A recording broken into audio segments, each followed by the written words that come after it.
Hey, so let's just talk about our agenda real quick for this evening. We're going to start off with Ashley, who's going to talk to us about the basics of in-district lobbying and the advantages really that we have over lobbyists in DC by virtue of being in the district. We're going to listen to an audio demonstration between Mark Reynolds, our executive director, and Madeline Pera, who actually demonstrated some of this skill of how to listen for values with a member of Congress or their staff.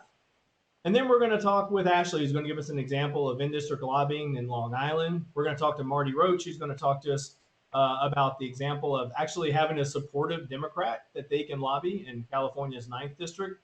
And then Jay Butera is going to tell us all about the fantastic example he has lobbying in South Florida and how they've really been able to push the envelope there with getting a lot of constituents and a lot of letters from folks in the business community and leaders of influence in the community to help make things like the Gibson Resolution and the Climate Solutions Caucus a reality. But first up is Ashley Hunt-Martorano, and he always loves it when you misspell her name, so please feel free to do so at any point. But she's our director of marketing. She's also our liaison coordinator for Citizens Climate Lobby. And then we have Marty Roach, like I said, from Northern California. Marty is our chapter leader of Contra Costa County.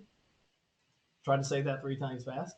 And then we have Jay Butera, who is our senior liaison for Citizens Climate Lobby. And you may know that Jay's been instrumental in forming the Climate Solutions Caucus, which we're also very proud of. All right, so I'm going to turn it over to Ashley, who's going to get us started tonight with the basics of in-district lobbying and the advantages that we have as volunteers. Thanks so much, Ricky. You can hear me all right? We hear you great. So thanks everyone for participating in this training. I'm really excited that we're having a lot of folks on this call. So as Ricky mentioned, I'm the liaison coordinator. So a lot of my time is spent working and training our volunteers that are focused on lobbying and building a good rapport with their members of Congress and staffers. So I want to start with a little bit of context. We're really a force to reckon with in DC. We do something that no other environmental organization can do as effectively as we can, and that's lobbying. In 2010, we had 25 volunteers attend our June conference and lobby on Capitol Hill. And last year, we had over 800 volunteers attend our June conference with almost 500 meetings with members and staffers on Capitol Hill in just that one day. So in 2014, we added a November lobby day, and we had 60 or so volunteers attend that November lobby day. And then last year, we did it again in November, and we had over 140 volunteers attending at that time. So we're really growing in number of how many folks we have lobbying with us during these events, and we're able to have a much bigger impact with that number of volunteers.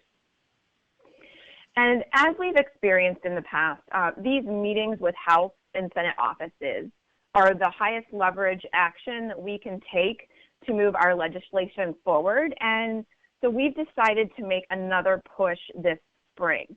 So instead of asking our volunteers to come to Washington, D.C., though, we're going to be doing this in district. So before I jump too much into the in-district lobbying, I just want to start with a quote from this book called Citizens Handbook to Influencing Elected Officials. And the author is Bradford Fitch, F-I-T-C-H. And this is just a great little tiny, it's not that long, handbook that I like to refer to every now and then to make sure I know what I'm doing when it comes to how the offices might be set up or who such a person might be in a particular office. And one of my favorite statements that I read in this book was a quote from a Republican senator. And that Republican senator said, "I have told paid lobbyists for years that any lobbyist worth his salt will concentrate on getting my constituents to tell me what they think, not what he thinks. He better spend his time getting them to write me because that's who I listen to." So I think that just underscores that we really have a lot of power when we go into these meetings, whether they're in DC or in districts. So when we do go to district meetings, we don't always apply exactly what we do in DC to these in-district meetings. These can be separate kinds of lobbying. There's overlap, but not exactly the same. So in a few minutes, you're going to hear 3 different examples of successful in-district lobbying. And by in-district, we mean within your congressional district. So I live in New York District 1. So within New York District 1, my member of Congress has 2 different offices. So meeting in one of those 2 offices in our local community. So keep in mind, every office is different. The structures and processes can be completely different from one office to another. So what we're going to describe in our examples between me and Marty and Jay might not fit exactly with the situation you find yourself in. So this is not a cookie cutter scenario, but hopefully this information can give you a starting place, and then you can be flexible within the own system that you find your member of Congress and their office to be in. So first I want to talk about how district offices might be different from DC offices. And then I'm going to get into why we think lobbying in district can supplement our impact of lobbying in DC. So duties of office staff, and when I say office staff, I'm referring not to the committee staff. So if the member of Congress is on the Ways and Means Committee, I'm not talking about the staff that might work for them on those committees. So the office staff typically have 2 different kinds of categories of tasks or work, and that's legislative and representational. So when I say legislative duties, these are typically found in the DC office. So this can include writing laws, going to committee meetings and hearings, going and helping with votes on the floor. And this legislative work represents less than half of the labor invested by the member of Congress's office. Now that was surprising to me. So less than half of the work in that member of Congress's office overall is involved in legislative tasks. The other kind is representational. And typically this work is found to be in the local district offices in the communities. So most office resources and personnel are dedicated to representational duties. So this can include responding to constituent questions and calls and requests. So like casework. So for example, if a senior citizen, their Social Security check got lost in the mail, a veteran, their benefits are having some mistakes or errors, the member of Congress's staff might help them resolve that. And then of course, answering constituent mail and correspondence. Now the answering constituent mail, there's a lot of staff in DC that are also dedicated to this and interns, but there are some staff in the district office where this falls on their shoulders as well. So we're betting the ranch on relationships. If more information was all that it took to get successful climate legislation passed, this would have been solved years ago. So we know we need to work with people where they are to get this done. So the key staffer that we encourage our volunteers to get to know in the district or state offices if you're working with a Senate office, is the district or state director. So the district director would probably be the title for a representative, and the state director would probably be the title for a senator. And then under the state director, they might have local office directors as well, depending on how many offices they have around the state. So these folks are the local staffers with the best on-the-ground political skills who can be key allies. So they oversee the district schedule. They're usually the primary contact to groups and individuals that are key to the legislator's re-election, and they often accompany the member of Congress to key district events. And here's where we want you to build new competencies. Because district directors are able to introduce you to people who could influence your member of Congress, it's really important to try and get to know them. They might be willing to even make an introduction and put in a good word for you and your local chapter with local community organizations. And those other community organizations might eventually turn out to be endorsers of our policy or of climate action. And the district staff are in a place to do this better than the DC staff are. So they can really give you different things than the DC staff can, and that can really help with our advocacy. And that can really then help get your member of Congress to take the next step towards supporting carbon fee and dividends. So why do we want to hold these kinds of meetings? Isn't meeting in DC enough? So more of our volunteers are able to participate in the meetings, and it's more practice for our volunteers to speak about this issue. This is also an opportunity, if you have them, to bring key endorsers along with you to your meetings. It's really hard to do in DC, especially if they're local businesses or faith leaders, because they're based in your community and they might not be willing to make a trip to DC. We can also meet many more times a year in district than we can in DC. So if we're not regularly meeting with staffers and members of Congress, somebody else is. And that issue that they're advocating for can detract time and resources away from our issue. So as the saying goes, if you aren't at the table, you're on the menu. So that's why I think really meeting multiple times a year in district is super important towards enhancing the relationships. The chance of getting meetings face-to-face with a member of Congress greatly improves for in-district meetings versus DC-based meetings, because those members of Congress are not getting called out for votes or for committee hearings or other meetings. And the more relationships that have been established with staff, whether they're in district or in DC, the better the chances are that we get meetings when we request them. So meetings in district, in your local communities, can actually improve your chances of getting meetings in DC. And that might even be in terms of getting face-to-face meetings in DC. So what should you cover in these meetings? So think about who your audience is. Typically, staff are the ones who are more into the weeds with policies, and members, depending on whether you've had face-to-face meetings before or not, might have varying levels of knowledge about your policy. The district director usually knows more about the policy than the other district staff, and other district staff might not know much about climate change or carbon fee and dividend at all, but that does not mean the meeting is wasted or pointless. If you can get a staffer on your side who appreciates the way you're working with them, they can say good things about you to their other staffers in the DC office or to their boss, the member of Congress. So it's really important during these meetings as well to ask a lot of questions and listen more than you speak. So for example, if a member of Congress says that the dividend is a redistribution of wealth, instead of responding with a laser talk on why it's not, follow up with a question, maybe something like this. Can you tell me more about why you think this is redistributing wealth?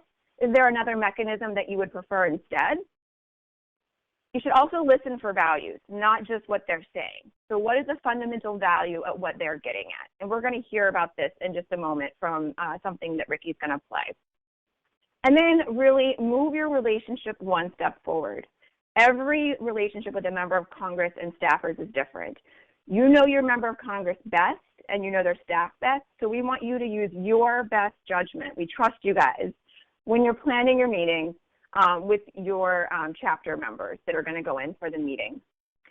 Lots of volunteers plan to use this spring lobby drive meeting to figure out what topics need further preparation and research in order to supplement our June DC meeting.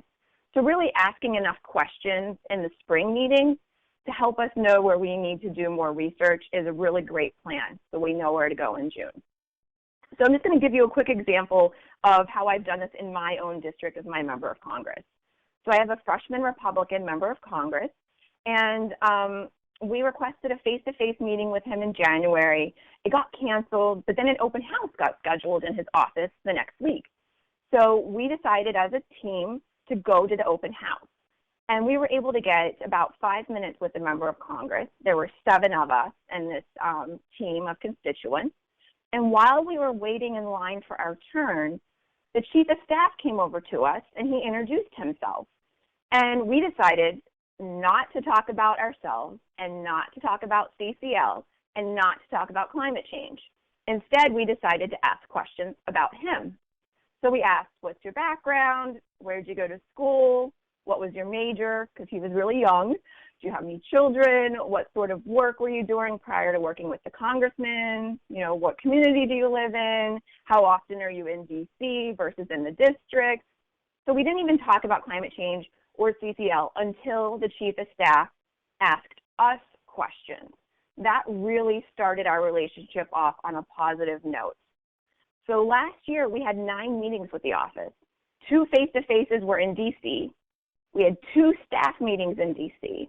We had 2 staff meetings in district, and we had 3 face-to-face meetings in district. So I think because we started our relationship off of the office, where we wanted to get to know them as people, that really helped us be successful in getting so many meetings scheduled last year. And as a liaison, I've made an effort every 4 to 6 months to just find an excuse to stop by the office. That doesn't always mean that I'm trying to get a meeting. It might just be that I'm dropping off some constituent letters, and I want them to know who I am when I walk in the door. And then I often will send an email to the staffers when I read something in the newspaper that I like that my congressman has done. And usually I don't even talk about climate change or talk about carbon fee and dividend. I just say, hey, that's really cool. The congressman introduced this new bill that's going to help veterans. Can you make sure he knows that I'm really appreciative of that? So I don't think that I'm special in the relationship I've developed with this office. I think I've just taken CCL's approach, and that I've just seen a lot of benefit from trying to focus on people. And I think that's something that we can really do in districts to help supplement the work that we do in Washington, D.C. So Ricky, I'll turn it back over to you. All right, thanks, Ashley. Really appreciate that. So what we're going to do here now, you see next up on the agenda tonight, is to play this audio file from Mark and Madeline. So Mark Reynolds, our executive director, and Madeline Pera shared an example or demonstrated a role play of exactly what does it sound like to listen for values, and really to set up our in-district meetings that really help us with our lobbying efforts in DC. I want to talk about the lobbying itself that will happen during the spring lobby drive. So the first part of the session is going to be heavily informed by the work that Ellie and Madeline have been working on, that initially Ellie during the conference last year called Move Over Misconception, where we tried to find out where people were rather than assuming we knew their position on things. And then what we've used in the regional conferences to work more on being better listeners, drawing people out, etc. So there's really 2 main pieces to that part. One is the part of, rather than jumping to respond to what people say instantly and immediately saying our laser talks, actually getting better at asking questions to draw people out. But the second is another part of CCL that we call an organization that's for things rather than against. And in this case, we're going to call we're for listening for people's values. So it's another cut at listening, not just to what people say, but beginning to see if you can hear what are the values behind what they say, because when you can recognize the values, the basic view through which people see the world, they have an experience of being deeply heard. So we're going to continue to work on that piece. So one of the main asks as part of Spring Lobby Drive is we're going to be asking the offices to help us get a face-to-face meeting in Washington, D.C. in June. Most of the time we have these type of lobbying events, it ends up about 80% of the time are with aides and about 20% with the members. So I'm going to assume in this scenario in just a moment that I am going to be a CCL volunteer and that Madeline is going to be an aide that works in Representative Pera's office. Now, again, we're going to be making a big push during Spring Lobby Drive to ask them to, when we have all these constituents come to Washington, D.C., that they meet face-to-face with us. Now, that could change because, as Madeline said, Representative Carlos Curbelo is going to be our speaker in March. The guidance he's given us so far on the Bipartisan Climate Solution Caucus is that he wants to begin to build it and then ask for our support. So that might change on the call. We'll certainly get direction from him on the March call coming up in a little over a week. But at this point, we're not going to be working to add additional people to that caucus. So we are going to be asking them to help us get face-to-face time with a member of Congress. With Republicans, a sub-ask could certainly be, if people haven't said yes or no to the Gibson resolution, we would love to continue to have more Republicans sign on to the Gibson resolution. And with Democrats, continuing to work on confirming that they will actually support legislation that is revenue neutral. So again, it's going to be a big push towards confirming meetings live in the conference with all the volunteers there, but with a sub-ask regarding Gibson, regarding revenue neutrality for Democrats. Okay, so there's multiple scenarios that could be happening going into your meeting. This could be your first meeting. And so what I'm going to discuss with you now is going to be based upon the research that you've done. But much more likely, this is the second or fifth or 10th meeting. So I want to walk through how we would get into that meeting using the most recent listening skills that we've all been working on. So I'm going to assume that I have meeting notes from at least 3 previous meetings with Representative Pera's office, and I'm going to talk to Madeline about those. So how this is going to go, again, is Madeline is an aide in Representative Pera's office. We're not going to talk about this. We're actually going to demonstrate what you might do during the spring lobby drive. So I'm going to say, Madeline, thank you for meeting with us again. It's a pleasure. It's good to see you again, Mark. Yeah, it's great to see you. And from our previous meeting notes, I just want to make sure that I've confirmed that I have the position that we believe that the Representative Pera is in with respect to our issue. So first of all, she has expressed in multiple visits how she is in favor of more renewable energy. That's been consistent throughout our notes. Also consistent throughout our notes has been that she doesn't want to add any regulations that could be potentially harmful or burdensome for the economy. And then when we've gotten into the specifics of our proposal, carbon fee and dividend, Representative Pera has consistently said that she's skeptical that Congress would actually return the money, that when hundreds of billions of dollars are at stake, it would be difficult to guarantee revenue neutrality and that Congress might want to use that money for other issues. So first of all, I want to make sure, do I have those 3 areas correct? Would you say that still accurately reflects her position? You know, Mark, you guys have been paying really great attention because I think you've captured it really well. Those are all things that my boss cares about a lot. Okay, good. And then if I can just ask you a couple things. One is you know, in terms of generating more renewable energy, what are the things that she would be in favor of? What are some of the things that we should look into to address with her in June? You know, I think a lot of our small businesses and medium businesses, they're what really drive our economy, and I think they could do a really great job even more in renewable energy.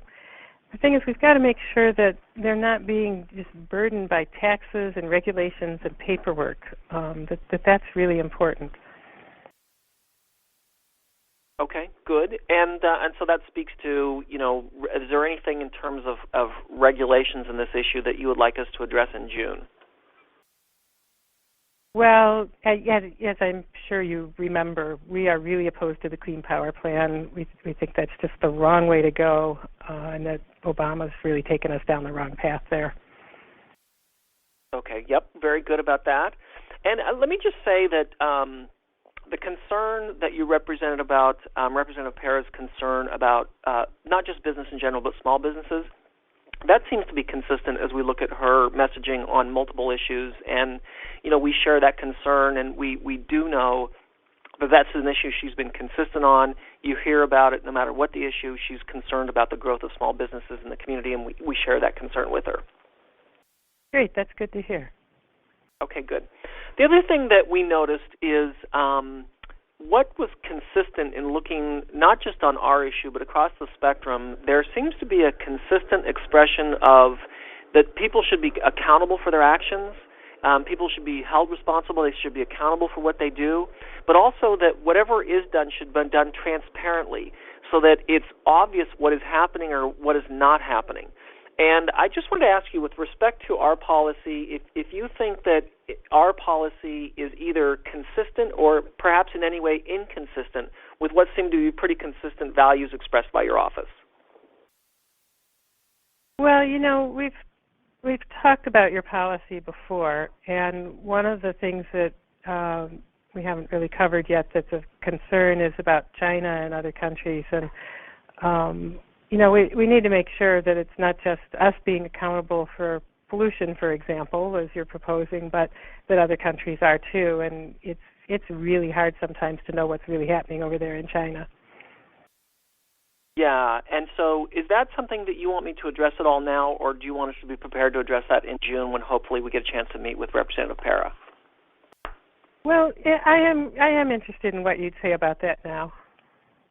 Yeah, I think, okay, I'll just tell you a couple of quick things. I think part of our policy proposal that very few people look at or understand is something that is contained every single time someone proposes doing something about climate, and that is a border adjustment. So this isn't our concept. It's something that is consistent throughout all proposals for dealing with climate change. And what the border adjustment is designed to do is to make sure that if China isn't pricing carbon in as meaningful or as effective or as high a price as we are, that we can make an adjustment at the border to protect American manufacturers. I just think it would be really difficult to think that any member of Congress would vote for legislation that didn't protect American manufacturers. And I think you're right. I do believe that there's reasons to be skeptical about what China says they are doing or are not doing, and that's the part of the point of having a border tariff adjustment. Yeah, I just still wonder how you can build that in to make sure that they're not saying one thing and doing something else. Yeah, I think there's reason to be skeptical. And I think that we can do something that is meaningful, that gives members of Congress confidence, not just, again, because this is one of our ideas, but we've spent a lot of time interviewing people who have a high level of expertise in this area, and we feel very strong about it. So given this seems like a pretty strong concern of yours, I suspect that's also a case for Representative Para, and we'll make sure that we're prepared to address that thoroughly in June if she wants to hear about it. Okay, great. Okay, good. So Madeline and I are going to stop for a second. So we just what we're trying to do is work hard to incorporate what we've been working on in the national and regional conferences, which is, all those places where we want to jump in, we want to give our laser talk, we want to make our point. Yes, we'll get to that. But the more we can do that inside of what we really find out are their fundamental concerns that are inside of their values, we're going to be more effective, and particularly when they've said, will you say something on this area? All right, so we're going to go ahead and move past that and talk to our Marty Roach from California's 9th District. We just heard Ashley's example of her Long Island success stories. And so now we're going to let Marty tell us a little bit about, what it's like actually lobbying with a supportive Democrat. And, a lot of folks of CCL have asked, what are we supposed to do with Democrats since our focus is, trying to get a Republican introduced bill. And so Marty's going to give us a demonstration of what they were able to achieve in California's 9th District. So Marty, the floor is all yours. Okay, great. Can you hear me? We sure do. Great. Okay. Good evening, everybody. So everybody on this call may or may not know that Democrat Congressman Jerry McNerney in District 9 in California, which the main city is Stockton on the Sacramento River Delta, he introduced a bill in December, and the shorthand name of it is the Consumer Rebate Act. It's House Bill 4284. And it is a carbon fee and dividend bill. So it's the first bill that's been introduced that's basically, it's pretty close to ours. It is not our bill. There are some significant differences in it, but it's a carbon fee and dividend bill. So that's pretty amazing. And this bill was linked to 3 years of work with CCL and the congressman. And if you go on his website, you'll see in the press release on his website that he cites CCL, he quotes from CCL, he cites the Rummy study. And his legislative director has been really clear all along, but did tell us, right when the bill was coming out last December, that CCL has played such a vital role for them.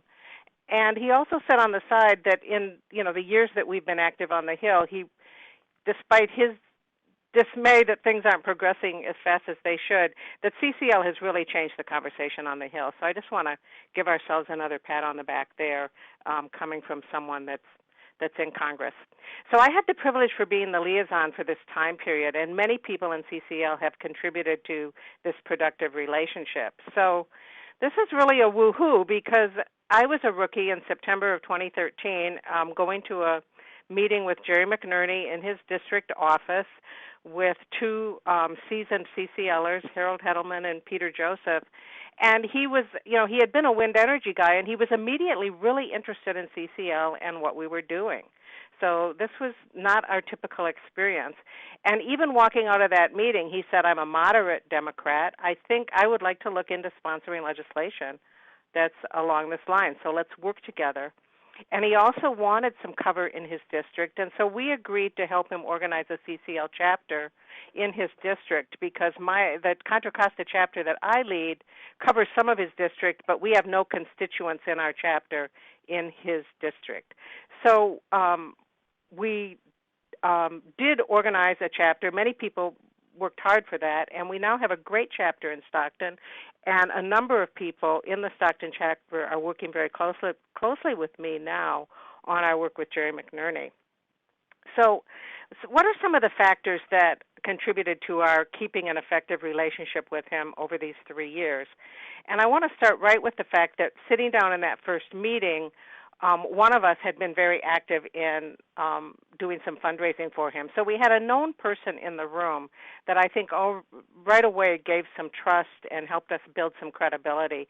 And this ties directly into CCL's encouragement for all of us to look for influentials where we can drop a name or perhaps someone accompany us that knows the member of Congress. So I think that helped us. Another kind of obvious thing, but it's kind of like the turtle, slow and steady. We really stayed proactive. So they were not going to reach out to us, even though they wanted to work with us. It wasn't like they were going to beat down our door and say, what do we do next? What do we do next? So we had to consistently find excuses and reasons to email or to be in contact and to stay very proactive. And I will say I did develop, I'm going to talk in a minute, a relationship with the legislative director. But a lot of times the communications, there was no feedback from them. And so this may ring a bell with many of you. You can get kind of paranoid. It's like I'm sending things and they're not responding. But I did later get feedback that on many of the things I sent asking for a response, later I would hear, oh, I so appreciated getting that. And so I learned to have kind of thick skin and just know that my communications mattered whether I got immediate feedback or not. And early on, we did look for trying to get a relationship with a staff person that was involved in policy, and we did luck out and develop a good relationship with his Washington, D.C. legislative director. And he was the climate and energy policy person. He's the person that really took the lead in writing this bill.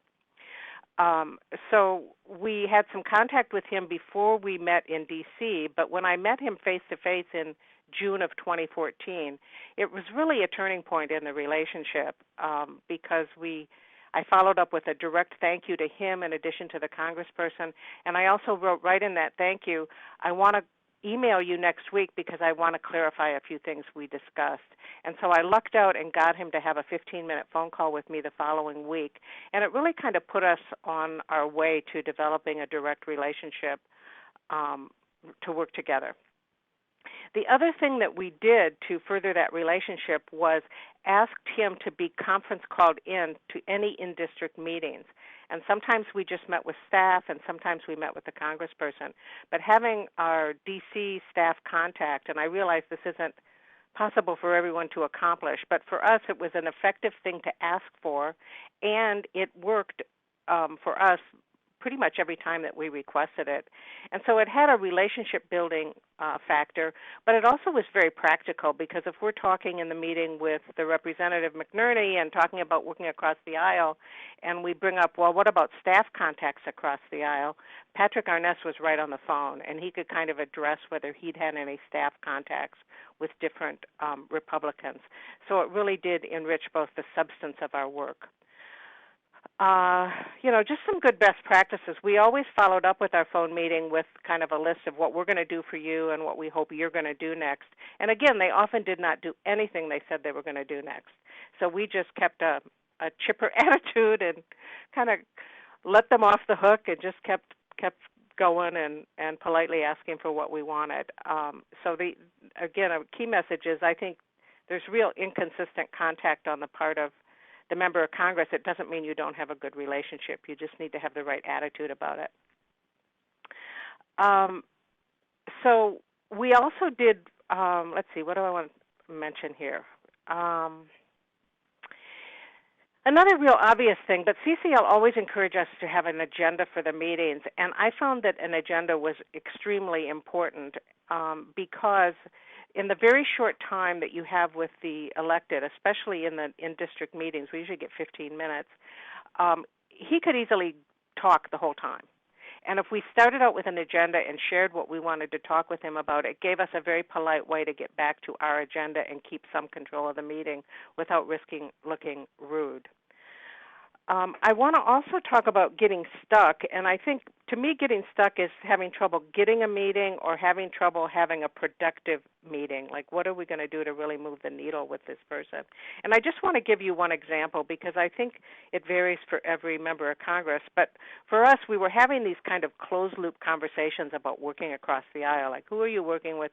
And we'd get the same story, you know, a hard luck story of nobody wants to work with me.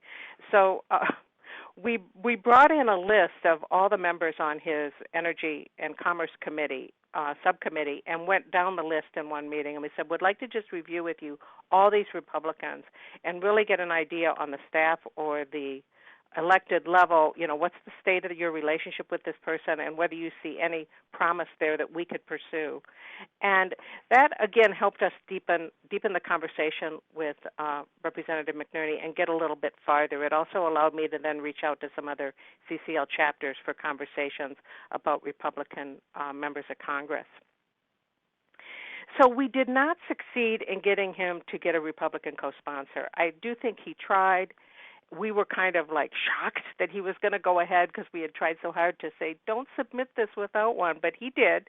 And it was a learning lesson that, you know, our electeds have their political reasons for doing things and reasons that they have to do things for their base. And he really felt he had to get on the map as someone that cared deeply about this issue and wanted to act. So his bill went without a Republican sponsor, and we took, as soon as we saw that that's the way the cookie was going to crumble, we got on board and supported him and kind of started to drop messages that, you know, well, we're going to look and see how then we move the needle after this bill is introduced. And on that note, I want to mention that, you know, that CCL is not encouraging any liaisons to ask their Democratic or Republican representative to co-sponsor the McNerney bill. That's not what CCL wants us to be doing.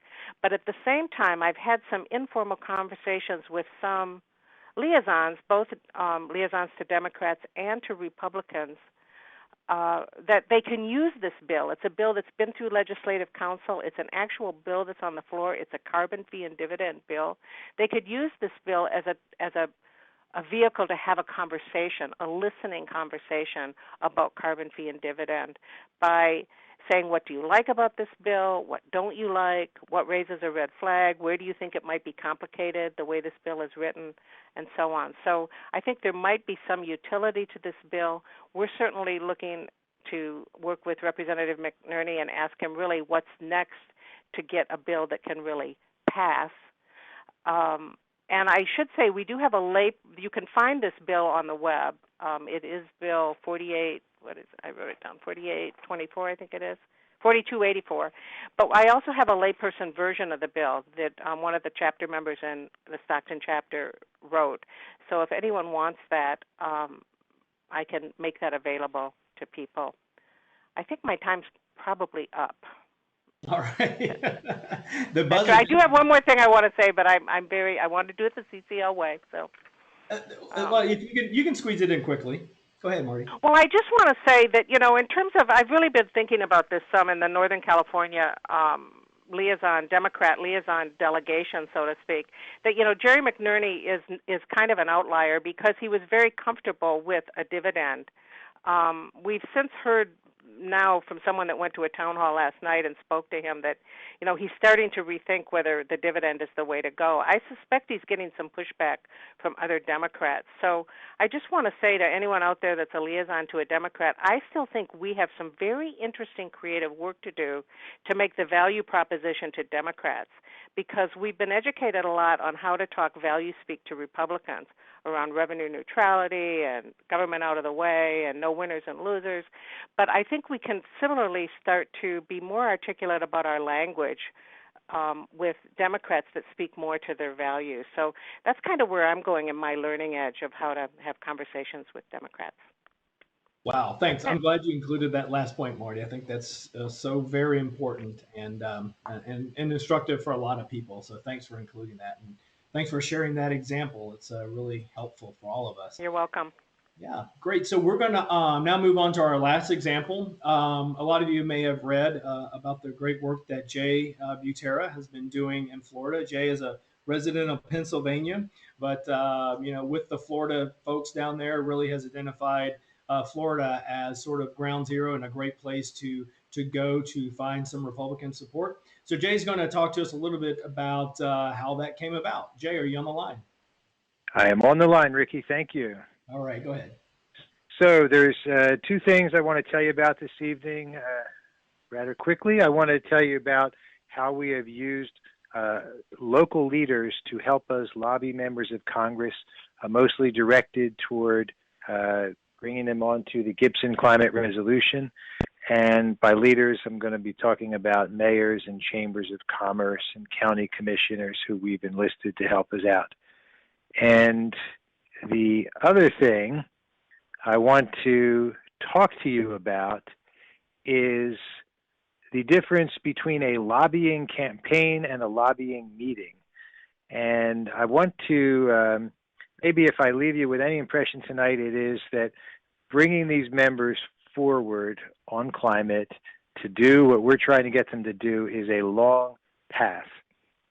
And so it's no one meeting is going to make or break what we're trying to do. And I think that the in-district meetings are just a great step forward in this long path. I do long-distance hiking when I'm not lobbying for CCL, and I see a lot of parallels because when you're hiking a long path, it is always longer and harder than you think.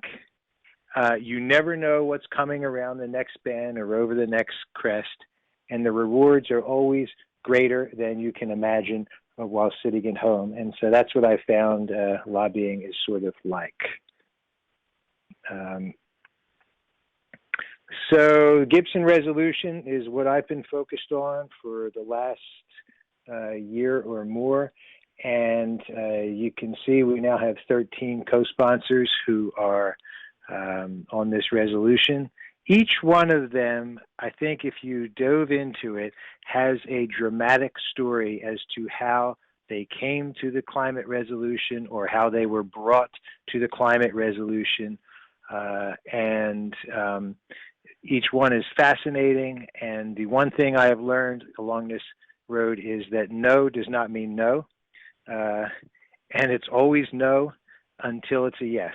So every one of these co-sponsors on the resolution started out by saying no.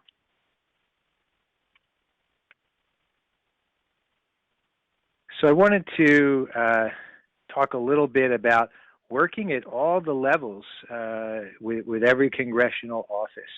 And I'm going to be thinking in my mind here about the work I did with Congresswoman Ileana RosLehtinen from the 27th District in Florida. It took about 7 months to get her to the Gibson resolution and about 6 months to a year of work before even starting on asking for the Gibson resolution co-sponsorship. But along the way, I think we worked with just about every person up and down the food chain in her office, from the member herself to the chief of staff, the scheduler, very important person. You build a relationship with a scheduler, legislative director, LA, LCs. And this spanned both the DC office and the district office. We worked all these things simultaneously to try and build relationships at every level in her organization.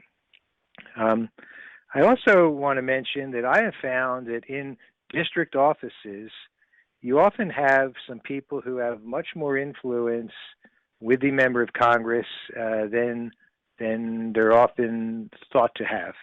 Because I've seen it many times where a rather senior person who's been with the member of Congress for a long, long time might now be working at the district office and might really be a trusted advisor to the member of Congress.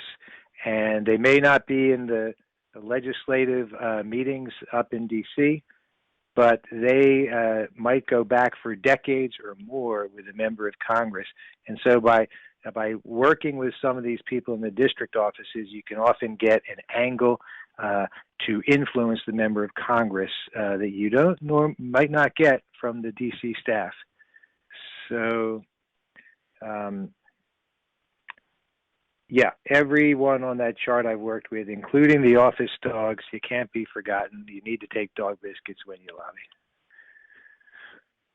So we began to realize in Miami that in order to amplify our voices, to bring these Republican members that we were working on to the Gibson resolution, to amplify our voices, we needed to bring in local leaders.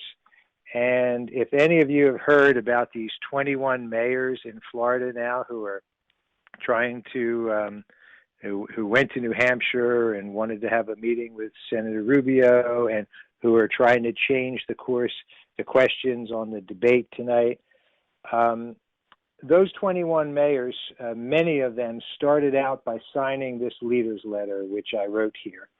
And I was trying to help them find their voice and express their voice to Washington and to Congress, because there was this disconnect. They're dealing with the climate impacts on the front lines, and Congress was not paying attention to it. And so it began here. We have 55 leaders in South Florida, and they are a lot of mayors, a lot of county commissioners, chambers of commerce presidents, all people who have a vested interest in addressing climate change. They all joined us, not just by signing this letter, but by actually coming to meetings with members of Congress. So for the in-district lobbying that we're doing this spring, CCL is encouraging you to try and find local leaders who might want to accompany you to your meetings. And I can tell you firsthand that that proved to be extremely valuable for us in South Florida. This is the woman in the middle on this couch there is Congresswoman RosLehtinen, and we had assembled a team of mayors and Chamber of Commerce presidents and county commissioners who had agreed to meet with her. And even when we had that team ready to meet with her, she was sort of holding off. We weren't getting the meeting for months and months and months. And I want to let you know that what really broke that logjam was when many of the constituents who were in that photograph came to the June conference, paid their own way from Miami up to Washington. And that so impressed the Congresswoman. We got a face-to-face meeting with the Congresswoman.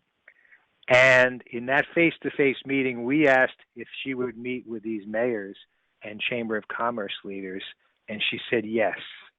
And so this, kind of trying to give you this impression that we're coming at her from all angles, constituents, leaders, talking to every member of her staff as much as possible. Trying to leave no stone unturned. And this is I wanted to sort of talk to you about what a meeting like this looked like.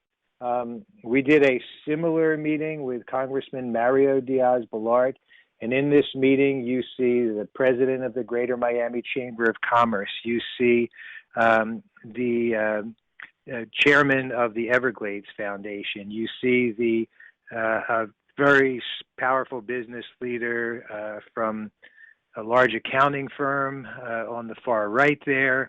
You see the chief sustainability officer for Miami-Dade County, and the woman behind me is the director of a Sea Level Rise Institute.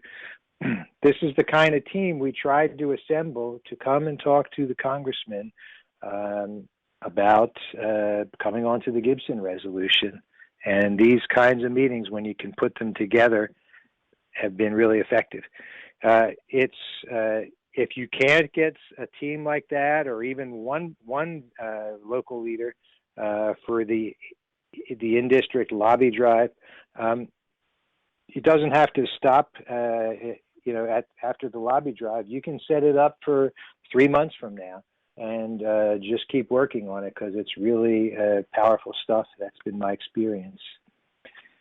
I wanted to talk just a little bit about gratitude. Showing gratitude in district, I have found, is really important.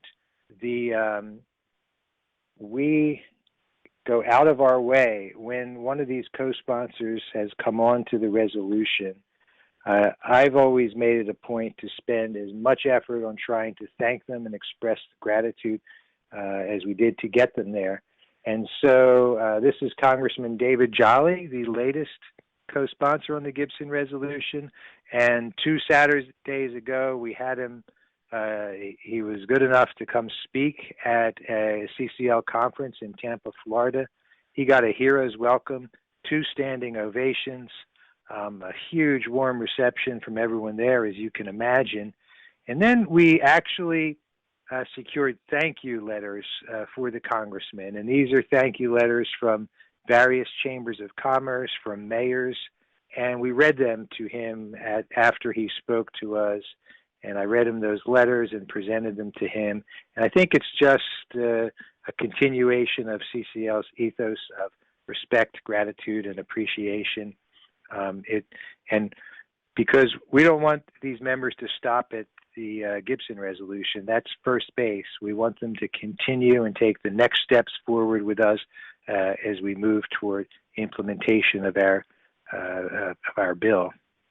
And the last thing I wanted to leave you with is this photograph. I see this as representative of where we are right now in terms of what we're trying to do in Congress.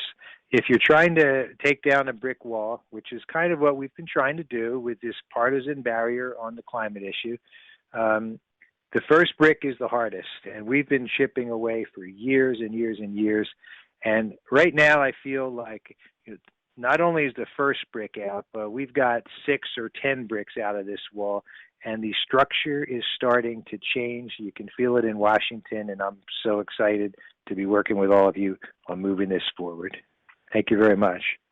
Yeah, thank you, Jay, and thank you so much for all that you've done. And you tell me, when I hear you speak and tell that story, I want to run through that brick wall. It's just like I'm fired up. I appreciate it. So we got, we ran a little bit long due to the audio issues, and I apologize, but no one has to stay on past 8 o'clock, but we are reaching the top of the hour. We would like to stop and take time for a few questions now, because I'm sure there's some folks on the line that would like to ask questions. So if you would like to, you can press *1 on your phone to mute or unmute yourself, or if you're online, you can click the microphone symbol next to your name. Ashley's on the line. I know Danny's actually on the line too, and Madeline, and then Jay and Marty. So we got plenty of folks here who can answer your questions. So who has the first question for this evening?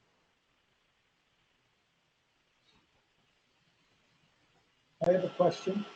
Yeah, go ahead. Say your name, please. Yes, I'm Jan Free from Pasadena, California. Okay. Sure, go ahead, Jan. My question, yes, thank you. My question is, if I have a preliminary meeting with the aide to my congressman, Mr. Butera, it's not the actual face-to-face, and it's not the official meeting or with everybody along. Are there good things that I can do in coordination with this aid to make the actual meeting more productive?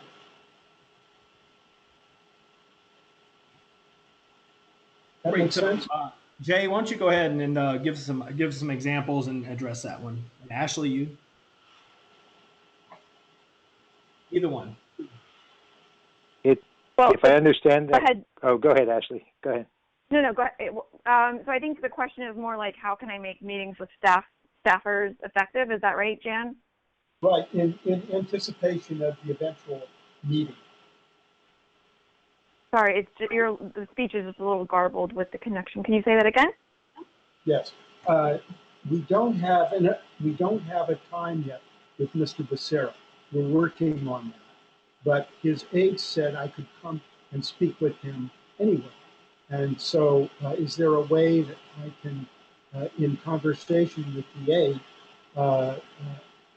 sharpen what we're going to do when we eventually get the meeting? Absolutely. So most of the meetings that CCL volunteers have are with aides. They're with staff. They're not face-to-face meetings. So what we found is that if you can engage with the staff and build a good rapport with the staff and explain to them CCL's approach, CCL's policy, you can really get them on your side, and then they can help become advocates, for climate action or for carbon fee and dividend or for scheduling a face-to-face meeting in the future. So, different offices, of course, respond differently given, if they're Republicans or Democrats, the region or state that they're located in. But we really think it's super important to build good relationships with staff. And more often than not, you are going to have meetings at the staff level. And I think, following the meeting outline that CCL has put together that we used during the climate advocate training, which used to be called the Group Start training, that meeting outline is a great starting place for how to, the agenda that Marty talked about earlier, kind of the agenda or the pace of the meeting. Starting with that, and then, being flexible within that if you've had meetings before with the office, and, making sure you're starting with where you left off last time, I think is a really good approach. We do provide the liaison with the past notes from previous meetings. So checking over those and seeing where things left off and what things needed followed up on and what major questions they had is a great thing to communicate with staff about. Okay, thank you. This is Jay. Just I want to add to that. If you're meeting with any other member of the staff other than face-to-face, there's also a good chance to maybe find out what they think the member of Congress will think about our plan and what their objections might be and what they might be interested in. And the more you can learn about what that anticipated reaction is, the better you will be prepared to meet the member of Congress when that happens.